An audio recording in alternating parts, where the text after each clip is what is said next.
We don't play the social game. We are social. Power 98.5. Hi, this is Dan Aykroyd. He's progressive. He's beautiful. He's thoughtful. He's intelligent. He's powerful. He's positive. He is Stephen Cuoco on Power 98.5 Satellite Radio. Empowering listeners from the US to the UK. Live on air with Stephen Cuoco.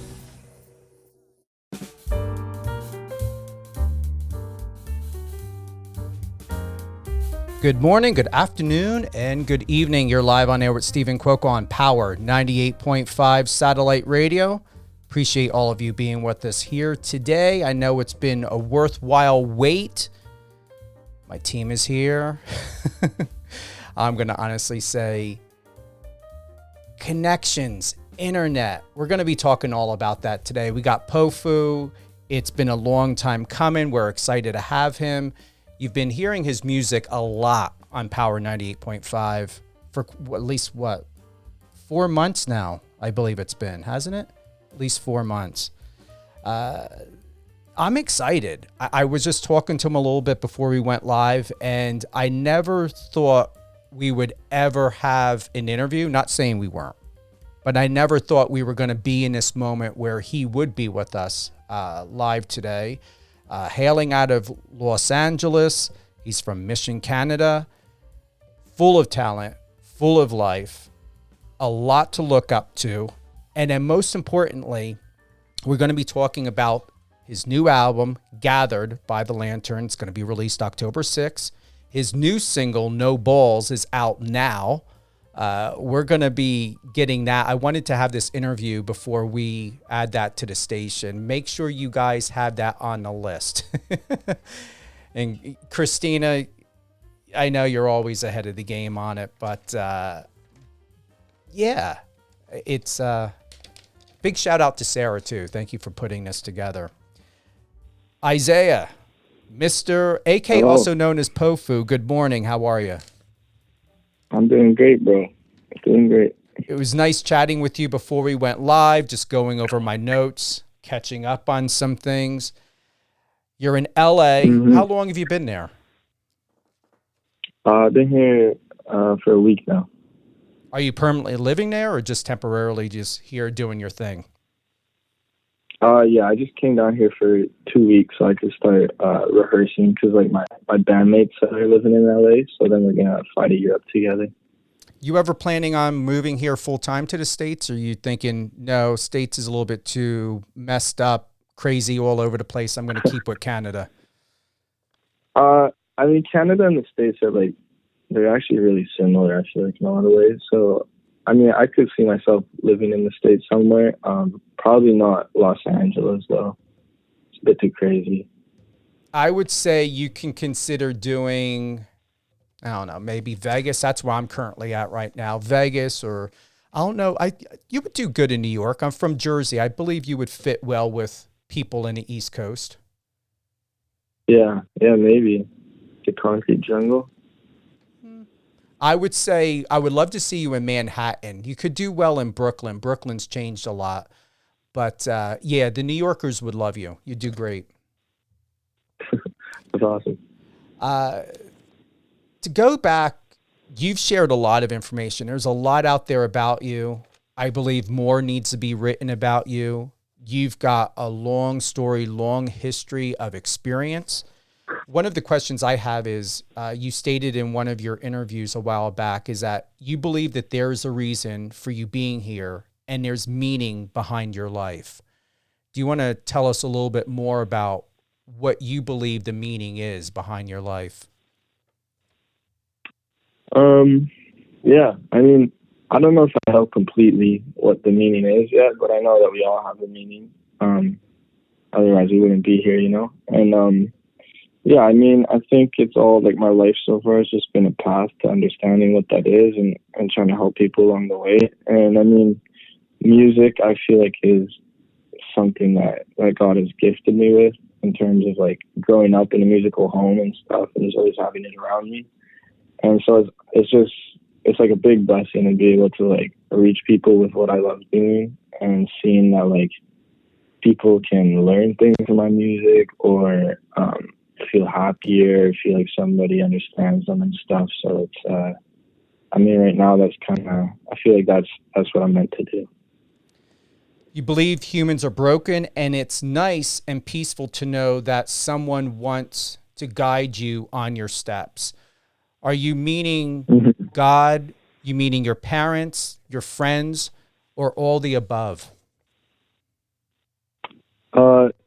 I mean, yeah, no, I'm talking about God, but I think God can speak through people as well, you know? So yeah, it was, I remember reading this Bible verse and it's saying how like we're all born broken. And I just thought it was so cool, because it's like, I feel like when you think you were supposed to do good by yourself, and when you have all this weight on your shoulders to live up to like the person you want to be and stuff, it's you're always going to let it down, you know, like nobody can do everything on their own. And it's heartbreaking when you think you can and you're not able to, you know? So it's very peaceful for me, to know that there's somebody so much wiser and so much more loving, somewhere like watching over me and wanting to help me when I look to him. You express that when you're upset or you have a lot of emotions going on, you go in the room, you close the door, you lay on the floor, and that is your moment of reflection. What's going through your body, your mind? What is it about that grounding experience? I mean, it's not a chair, it's not a bed, you're not writing. You're there, solid, on the floor. What are you connecting to?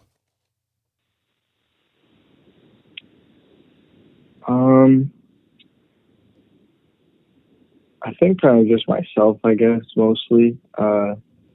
It's kind of just like, I think the main reason I do it is because I have all these thoughts in my head going on, you know, and when there's nothing around me, when I'm laying down, I can kind of organize those thoughts, I guess, and figure out what's the most important and why I'm thinking certain things and stuff. And it's kind of just a little therapy session, I guess, for myself. And yeah, I don't know. I think God can speak to me in that time too as well. Just going through some of my notes here, wanting to have the best for you. You said that when you get sad, you start to question everything. Is it where you're having a conversation with the Lord of wanting to know what your purpose is? Is it something absolutely specific to you looking at some sort of meaning? What would that be?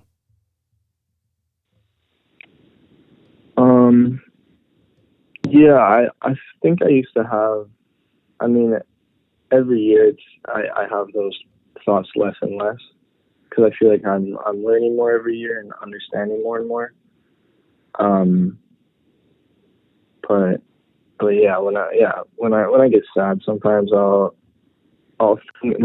just ask questions, you know, and I'll be like, why is this happening? Or yeah, I don't know. It's just trying to figure out life.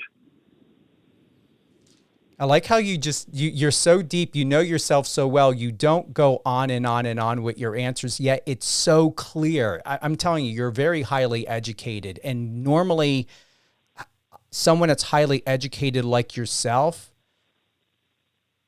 has impactful answers in one or two sentences, and most human beings do not do that, especially those that are very kinesthetic and very introverted. Have you always been like that? And this is just something of me having to ask, because you're very interesting. You're an incredible person and a human being in a way that you process information. You're very subtle and calm on the outside, but it's almost like you've got a Google inside your brain that's processing and taking down a dictation so quick, and then you're pounding out a simple one answer or two answers. Like you're a human chat GPT. I appreciate it. No, I definitely haven't always been like this though. I like when I think back to like high school and middle school, I feel like I was quite noisy, and like I get frustrated thinking of the person I used to be, because I think a big mistake that a lot of people make, it's just like they like you're saying, is like talking too much. Like I was always I'm always scared that I'm going to talk too much. And in grade 9, I remember like specifically, like I was like just saying stupid shit and I was trying to be funny. And it's just like, I feel like it never did anything good for me. So then grade 10, that's when I kind of started getting a bit more confidence. And I didn't care as much like how I looked or who I was hanging out with at school and stuff. So then that's when I started hanging out with these like 2 girls, and my life kind of just calmed down a bit, and I wasn't always trying to be center of attention. And I just realized I liked it a lot more. And it's like, it wasn't like life wasn't as stressful. I was always trying to be like the cool kid and stuff, you know? And then, in grade 12, I feel like that's when I really kind of didn't talk to anybody, because I left my high school halfway through the year, and I went to like this community college. And I just sat in the back of the class. I know it sounds weird, but I just sat in the back of the class and I just listened to everybody else. And like, I think I only had one friend in the whole college. But yeah.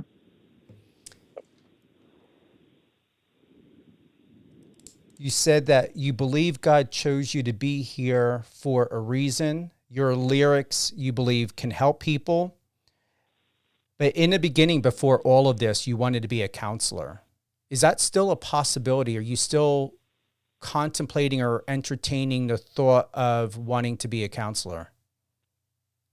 Yeah, no, I think the main reason I want to be a counselor is I love talking to people like one-on-one and just understanding their life and trying to figure out their thoughts on life basically. And it's super interesting to me. Like, I think it's so cool how everybody is so different, and like some people don't even see how they're different, and it's like it's cool to be able to like point those things out to them, you know. And yeah, I mean I have deep talks with my friends all the time, and it's one of my favorite things to do.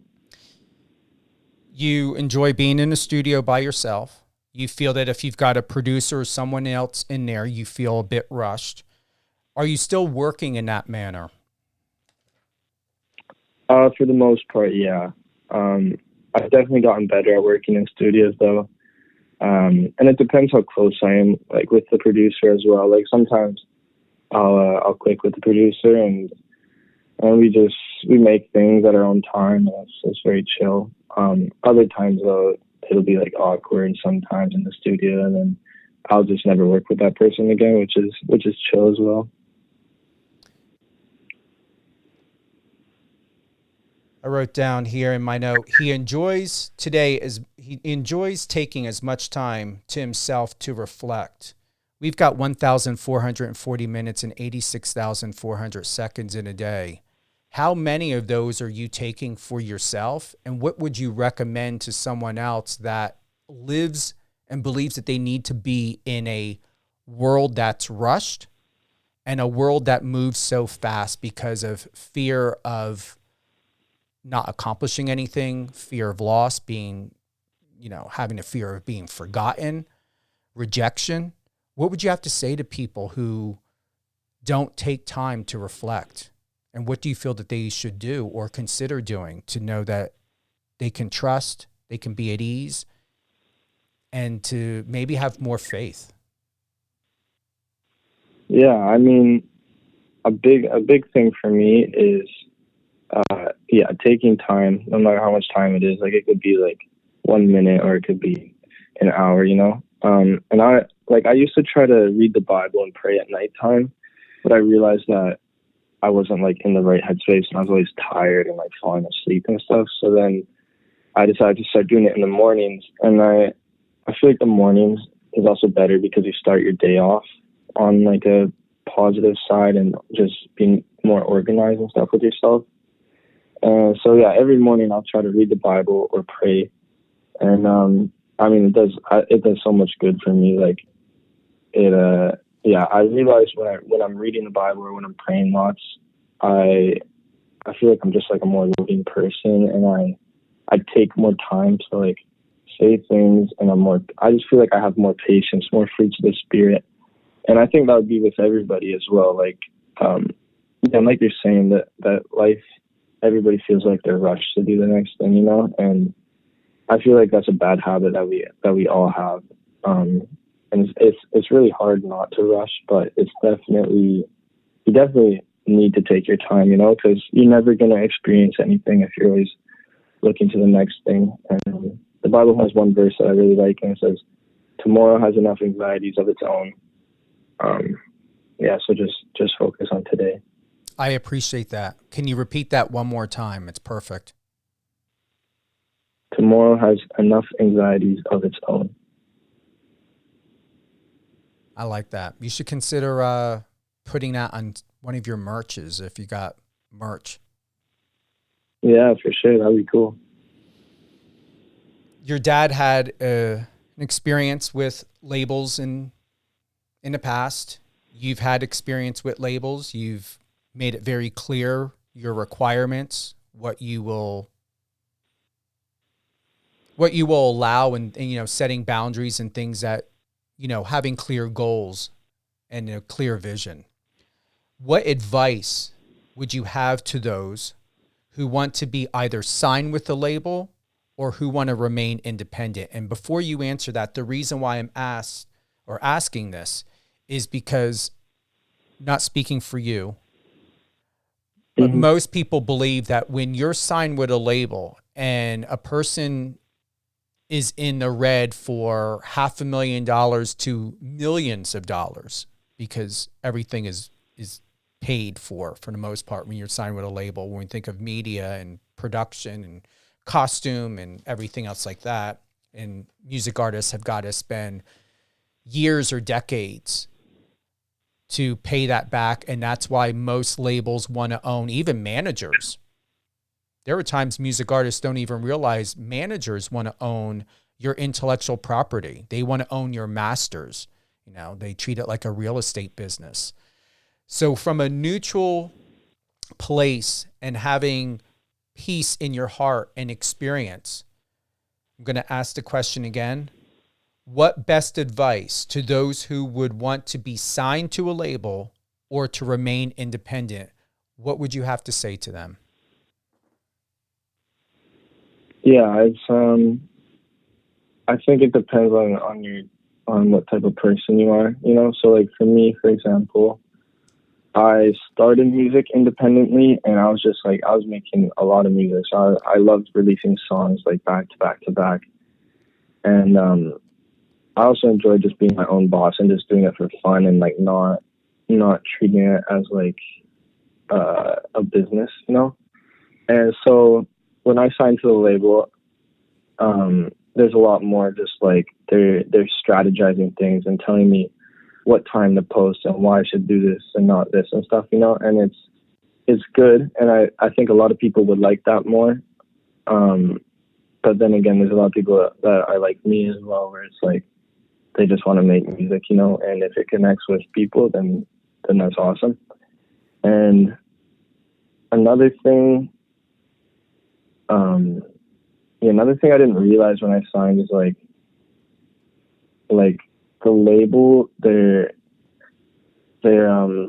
very like willing to pay for things and stuff, but almost in almost every record deal, like all the money they're spending and stuff is like recoupable. So it's like people will be like, oh, my label's paying for this, but then it's like you're actually paying for it out of your percentages, and they're gonna take it all back. So it's kind of, when people say like my label's paying for this, it's kind of just weird to me, because it's like they're actually not paying for it, But anyways, that's just another side thing. And exactly, yeah. Nothing is for free. They don't hand you guys nothing for free. Good luck if they may have a pack of juicy fruit in their pocket and they'll give you even a piece of gum for free. For those that are tuning in, we've got Isaiah Faber. He's best known as Powfu. I don't want to be like someone else, and I don't know if anyone ever asked you this, but I'm going to do it. Why Powfu? Because when I started making music in grade 12, I was like pretty shy. I didn't want people to like know I made music and like look up my real name and see my stuff. So I decided to like make a random alias that had nothing to do with me. And I just wanted it to be short and sound cool. So I literally was just mixing and matching random sounds, and I came up with Powfu. I like it. It sounds like something you would find on Mortal Kombat. Yeah. Yeah, I mean that as a compliment. I mean that as a compliment. You've That's got good. No Balls that recently came out. It talks about commitment is scary, but it's worth it in the end. True love is not leaving when the feelings disappear, but staying together until the feelings come back. That's, once again, simple. 2 sentences, if not one sentence within itself. Very creative. But most importantly, or in addition, we've got to look at Gathered by the Lantern. Why the title? It sounds like a Nicholas Sparks. He's one of my favorite authors.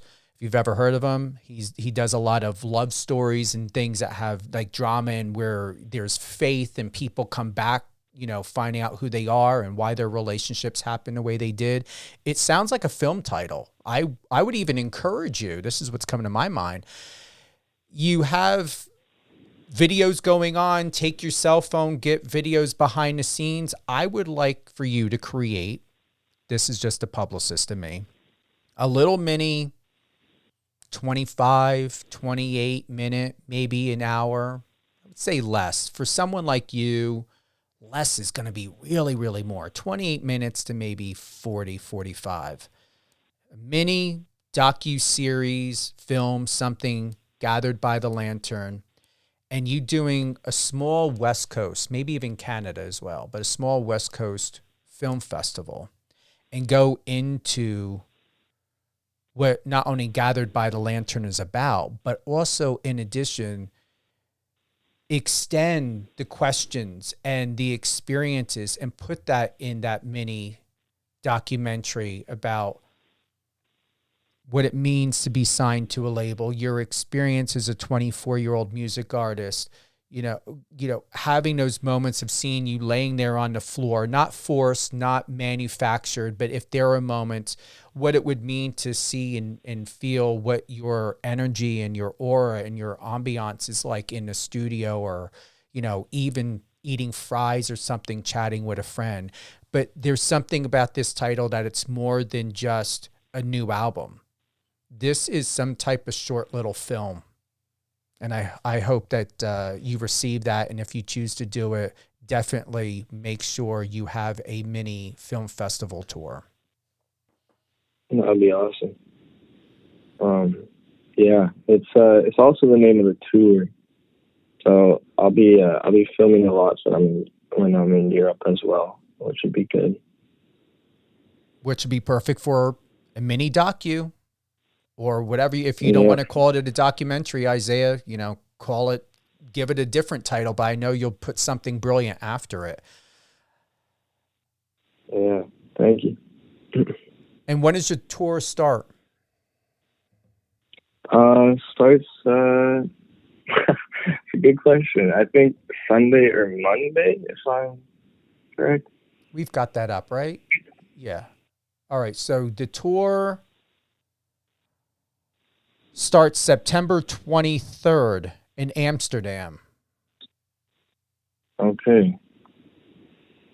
That's it. I'm just focused on the rehearsals right now. Okay. September 23rd, yep, in Amsterdam. September 23rd, then you're going to be in Berlin on September 24th, Milan, Barcelona, Munich. Munich sold out. Low tickets on Paris, London, Birmingham, Manchester, and then last is October 7th, and that's Dublin. That's a really good tour. Wow. Yeah, I'm super excited.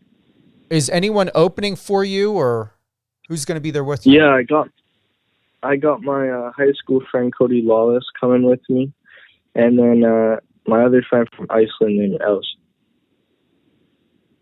This is incredible.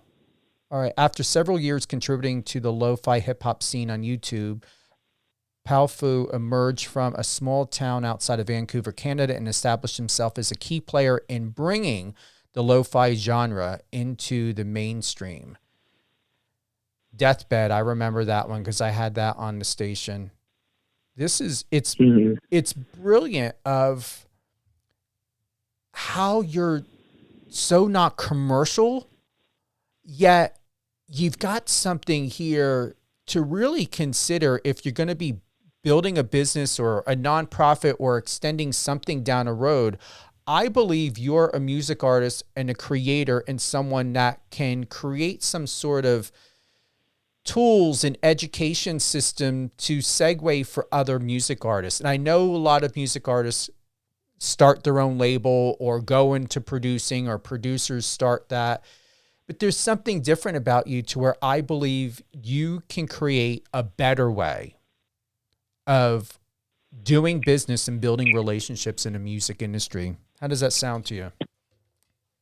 That sounds amazing. It's in you. And I told you before we went live, you remind me of a clean cut version of a Lil Peep. And I believe that that's something, if he was still alive, he would have ended up doing. He comes from Pennsylvania. I'm from Jersey. He comes from Pennsylvania. Pennsylvania people are a little bit different than us Jersey people, but yet they're very domesticated. I believe he came from the area of Allentown or Bethlehem. I believe it was Allentown. Very country, very family oriented. And you've got that style about you. And I'm just going to honestly say there is a lot more you can extend from this, Isaiah, for yourself and with yourself that can be incredibly meaningful, having a lot of purpose, going back to some of the questions and what you've shared in past interviews about having purpose and meaning, how God's played a big role in your life, about reflection, about, always having good questions when you're feeling sad or just in general to know yourself better. And more importantly, everything that you're doing is you're correct when it comes to your lyrics. And when you compile all of these